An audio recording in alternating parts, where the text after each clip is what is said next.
As we enter July, get ready for the heat. Temperatures in the 90s this week as we head into the holiday weekend. Meteorologist Ellen Baca joins us now with a look ahead. Ellen? You know, growing up in West Michigan, we didn't have air conditioning, and so I know what stretches like this can feel like for some. And it's going to be one of those extended periods with very little relief, a lot of back-to-back highs near 90. Here's a live look outside. This is the lakeshore. I have a feeling this is a place that a lot of people are going to be headed to because you get that natural air conditioning, that natural cooling. And our inland lake should also provide some relief.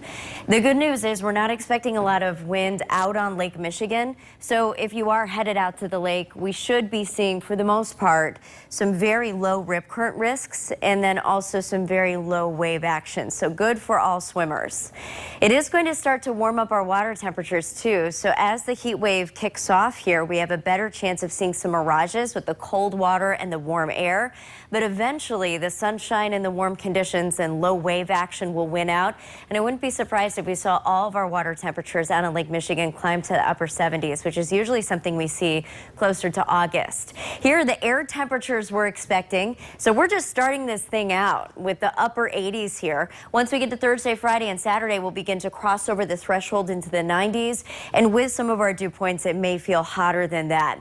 Again, the whole reason why we have this stuck pattern is our jet stream. It controls storm systems. It also shows how far north warm air can flood.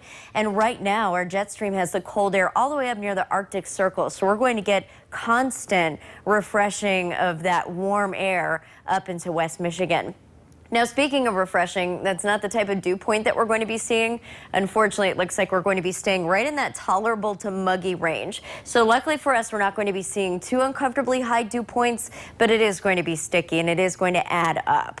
Looking at temperatures now, you can see the east wind. The east wind is also helping to keep the cloud bank over to the other side of Lake Michigan. We just have a little lake breeze here at the layer of clouds. But in general, we're going to be seeing dry conditions over the next week or so, and we're also going to be seeing the east wind keep some of our lake breeze at bay.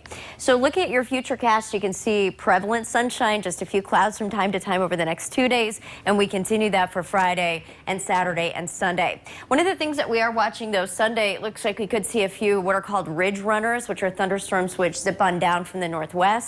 That might move into West Michigan. So there will be subtle changes from day to day through this time frame. We could even start to see a break of the 90s back into the 80s by the time we get to the middle of next week. But this is hotter than usual, and it's going to be tough for some in West Michigan. Yeah.